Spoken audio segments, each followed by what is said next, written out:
go. We have Patrick Gomez is coming right on. Yay. Oh my God. Patrick Gomez! Yay. I love it. Hello? Hello, here he comes, here he comes. Hi there. Hi there. How are you? I'm good. Thank you for having me. Oh my God, there you are. Here we go. Nice to have you here. Let's see, add spotlight. There you go. Well, we were just talking, the Performing Arts Studio family, and we're so excited to have you here. Oh, well, thank you. I'm excited to be here. Yes. And I wanted to start off, first of all, we have Patrick Gomez here. And this man is the executive editor of Entertainment Weekly magazine. He was the senior editor of Entertainment Weekly. He was the senior writer at People magazine. You've been on, oh my God, you know, it keeps on going here. The stuff you've done. You've done recap shows for Big Brother and Dancing with the Stars, national primetime talk show Glitter Bomb. You appeared on Today, Good Morning America, Access Hollywood, Entertainment Tonight, News, CNN. I could keep on going. So this is amazing. I mean, when did you know you wanted to be an editor? Was it always that way, or was there a path that led you to this? You know, I don't know that I knew I wanted to be an editor. I knew I wanted to tell stories. And I knew I wanted to tell stories in one way or another. I grew up doing theater and acting and doing musical theater. And then in high school did like newspaper in addition to acting. And so always enjoyed telling stories, always knew that journalism and acting were two things that I was super passionate about. And when I went to college, studied both and got a degree in broadcast journalism. Actually, I thought I would be like on the nightly news. And then in college, I realized that if you wanted to get a start in broadcast news, you had to start at a really, really small market. So you had to start in a really, really small town. You know, you don't automatically get to start being on the news in Los Angeles or even where I grew up, Houston. You have to start in like a town with like, you know, a few hundred people basically. And I grew up in Houston, which is the 4th largest city in the country. And then I moved to LA, which is the 2nd largest in terms of population. And so I just couldn't envision moving to a small town. And so I pivoted and started doing a lot of writing for websites. And I love entertainment and I love acting. And I like to think that I understand what makes actors tick because I did so much of it. And so entertainment journalism was just always something I was interested in. So I knew if I was going to go that route, that's what I wanted to do. Right. And that's, you know, I at the time that I started working at People, I started as an intern, basically. It was a paid internship, thank God, because I was well out of school when I took it. It was a 3-month trial gig. I was working 5 different jobs at the time, all part-time, a few days a week in different spaces. And I put all those on hold for a 3-month basically trial gig at People, and that turned into almost a decade. And then I moved over to Entertainment Weekly, and that was such a dream because I'd been reading Entertainment Weekly since I was about 12 years old. And in my college dorm room was decorated with all the covers and full page photos. And so it was a dream come true. So to answer your question in a really long way, I love it. I didn't know I wanted to be an editor until I started doing it. And I love helping bring people's stories to other people. I like being able to tell these stories and share them. I love it. I mean, well, you have those movie star looks and charisma. So some days. Some days, right? It's like you get out of bed sometimes and say, "Oh no, not today." What are the differences for those who don't know? What's the difference between an executive editor versus an editor-in-chief versus a senior editor versus a senior writer? Sure. So the answer could be different at different places. It's kind of like when you hear some business title and somebody has some really fancy director of such and such and such and such, and you're like, that doesn't really mean anything. And it's kind of the same thing here, where at a different publication, different titles could mean completely different things. At People and Entertainment Weekly, which is where I've held these titles, if writer is in your title, then you're predominantly writing. You're not. I was editing some other people's content, but I was mainly working with other editors, submitting my writing to them. They would tweak it and put it on the page and do that kind of stuff. So I was mainly doing a lot more interviews and actually writing the stories myself. And then as I moved into a senior editor position, I started working on being the one that received all that writing that other people were doing, and working and finessing it and coming up with plans for like what was going to be in the next issue. And so a senior editor has a much more tight focus than an executive editor. The senior editor, so when I was a senior editor, I only dealt with TV news. So I dealt with, anytime that we were going to be on the set of a TV show, or anytime that we were going to get to do the first interview with an actor that was cast on a show. If it had to do with TV, then I was responsible for it. Now, as an executive editor, I get to work on a lot more content, but I'm looking at it at a later time. So the writer sends it to the senior editor.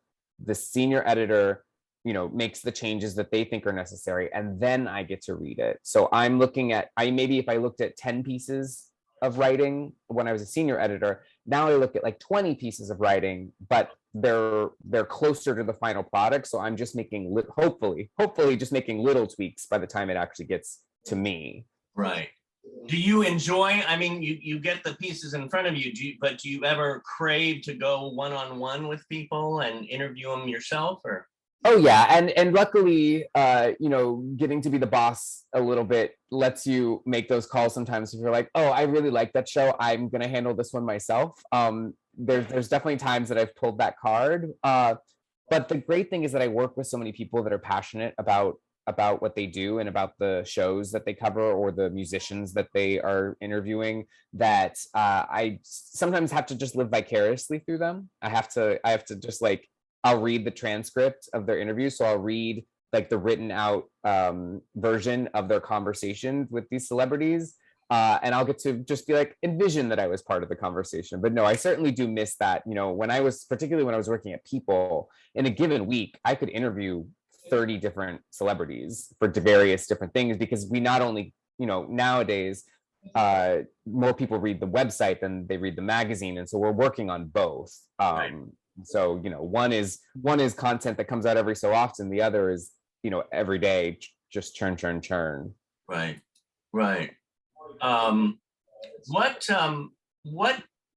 the thing that comes to my mind, the question that comes to my mind now is, in life, what gets you excited? Oh man.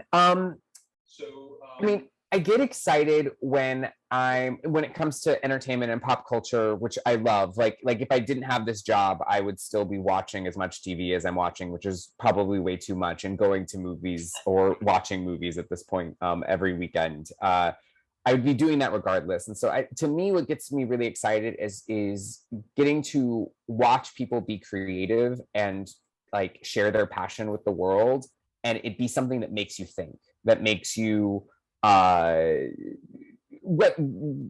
doesn't have to be something super serious or something about something that's like groundbreaking, but I want a piece of art that I'm going to walk away from. And I'm hoping that, everyone listening here today, I hope that there's something that you walk away from this conversation and you're thinking about it this afternoon or tomorrow.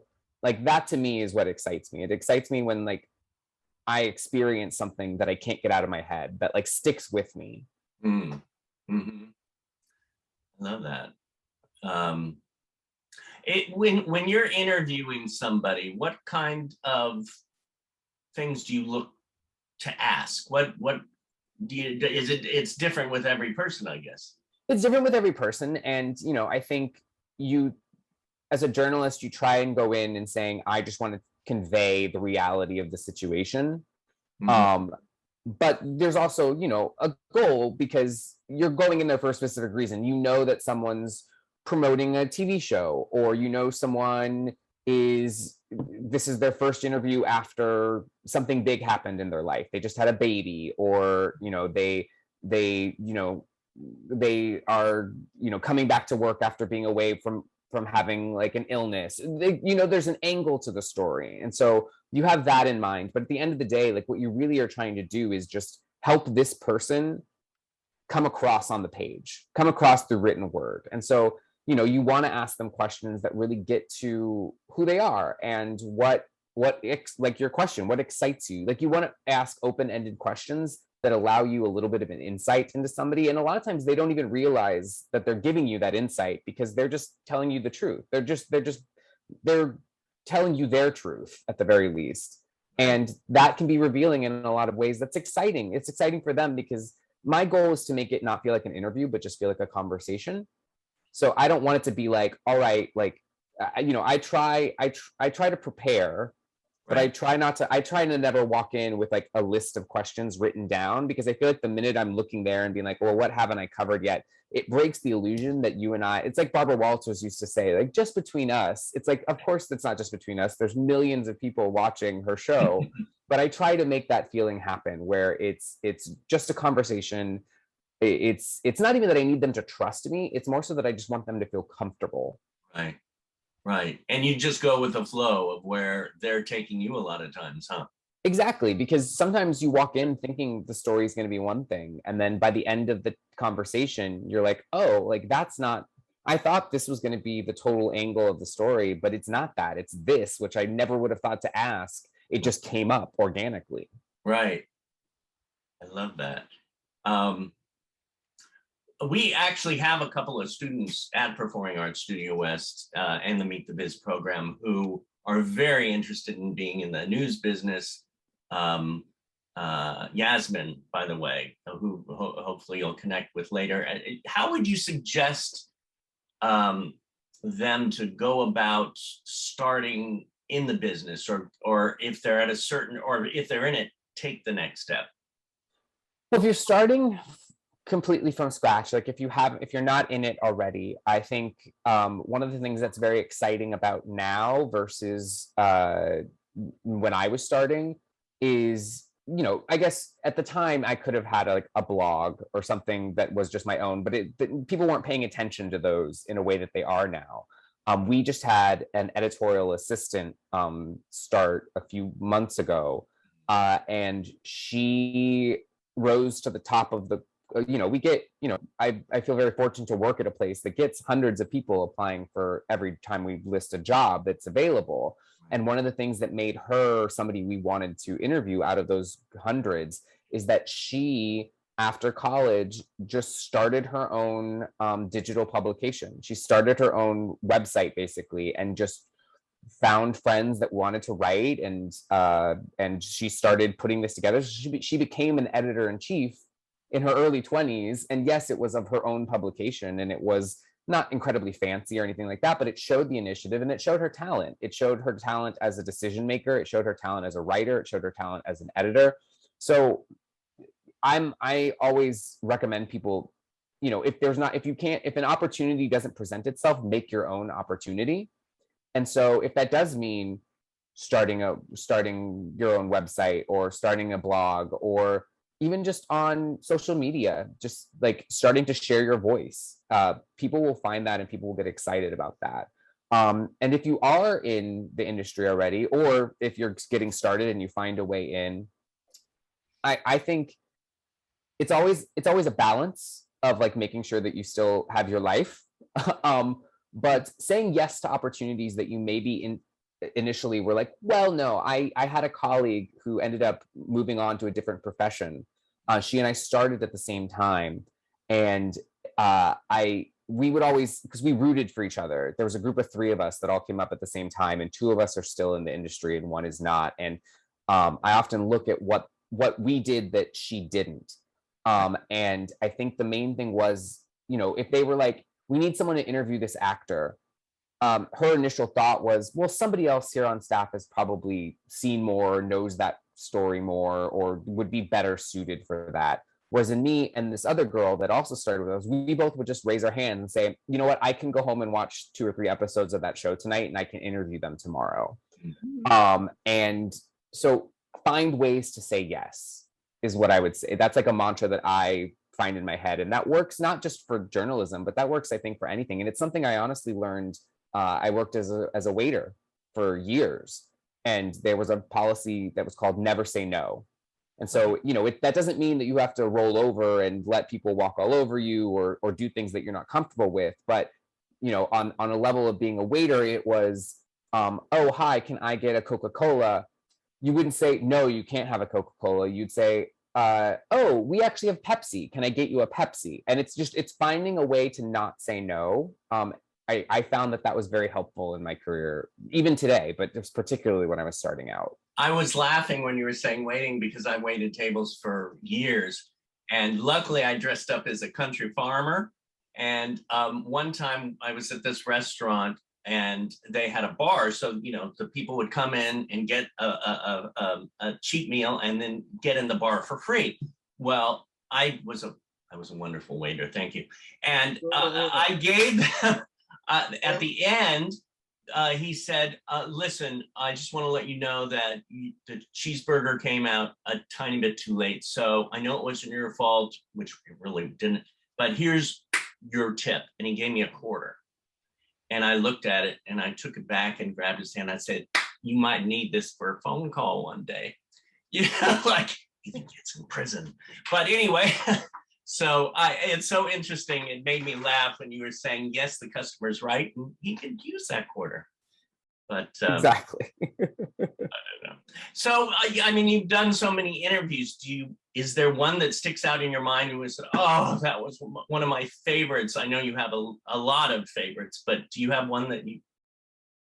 Yeah, the first, I think there's the saying, don't meet your heroes. Which basically is saying, if you regard someone as somebody that you love, that you shouldn't meet them because they're never going to live up to your expectations. I can say that is not true about Kelly Clarkson. Oh, I was always such a big fan of hers, and to meet her in person, yeah, she's fantastic. And her energy is exactly how she comes across on camera or when she's singing. Like she just is just this ball of effervescence and light and positivity, and it's fantastic to see someone who has that in her soul be so successful. Oh, I love that. I love hearing when that happens, the same thing happened to me when I met Lily Tomlin. I was just like, oh my God, she's just so amazing. What now, is there somebody you haven't interviewed that is on your list of top 5? Oh, I had a colleague who got to interview Julie Andrews, and I'm very jealous of that because I feel like it's when you get to interview those legends. I know that you all have had Norman Lear on here. I've gotten to interview. It's when you interview those people that I love talking to new and up and coming talent, these young stars that are just getting their first big break. It's fantastic to see them get to grow and shine. But there's just an added layer of importance isn't the right word, but there's an added layer of gravity to just speaking to. I mean this with all respect and everything that it's due. An elder, somebody that's able to share stories about how things used to be. Because as much as I love being able to tell someone's story about what's going on right now, getting to look back at someone's life and have them reflect, it's like I would say this to anyone here, if you wanted to be in journalism or not, spend time talking to your grandparents, spend time talking to your parents, hear their stories, because once if you're able to write those down and save those or videotape them, have a conversation with them and videotape them, because if you are able to save those conversations, you're going to love having those later on. And you're going to love having them later on. Mm-hmm. Turn it on. I know that I did that with my aunt who just passed away, and thank God we have that video cassette, which we need to transfer now to. Yes. But yeah. What are you most proud of in your life? Oh man, that's a tough one. Um, I'm most oh God, that's a really great question, David. Um, I'm most proud. It makes me feel really special to be uh, a person of color. I'm Mexican, full-blooded a Mexican American. My family, my parents are both born in San Antonio, but both of their parents were either born in Mexico or had lived in Texas since before it was part of the United States. And when I started, the number of people that looked like me that were in positions where I'm at now was very small, if non-existent. Mhm. And it's something that I didn't really consciously think about as I started to move up in my career. Mhm. But when I, for a period of time, went and became the editor in chief of a website called the AV Club, and when I left, there were two a recent college graduate. He is much younger than I am, and an established woman who worked with me. And both of them separately came to me, and they're both Latin as well, and just said how much it meant to them to see another Latin person succeed and be able to achieve the level of success that I've been able to achieve in my career. And so that makes me very proud. And it's not even proud for myself, it's just like proud for my community to be able to see themselves. And so yeah, thank you for asking that question. That's not something I've Oh, really thought about. yeah, definitely. I just remember, I think I met you 20 years ago. I don't know, it might be even 25. And I'm the kind of person that the thing that brings me the most joy in life is to see others happy, to see their success, because it just fills me up. And to see what you have done in your career and your life, I just like, it's beautiful. Well, So. thank you for that. Yeah, thank you. I've got one more question to ask you, and then we're gonna go on to switch it where you get to ask the questions to some of our Meet the Biz and Performing Arts Studio West actors, singers, dancers, students.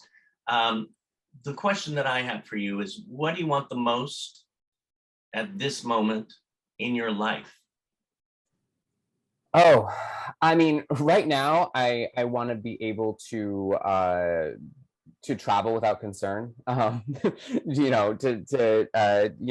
This not professionally, but just personally, to be able to see family. One I mentioned being from Houston and all that, and all of my family. I think that that's another thing that I am proud of, is that I've been able to venture out and have this adventure in California, in Los Angeles, where it was necessary to be for my career. But I'm pretty much the only person, other than one uncle, out of my very large extended family, that doesn't live in Texas still. And so to be so far away from them has been really tough. And so yeah, that's what I want most out of life right now, is to be able to go home without concern of picking up any sort of COVID or anything in my travels, because of course that's the concern, is you don't want to do it because you don't want to take anything with you. So I'm looking forward to that being a reality again very soon.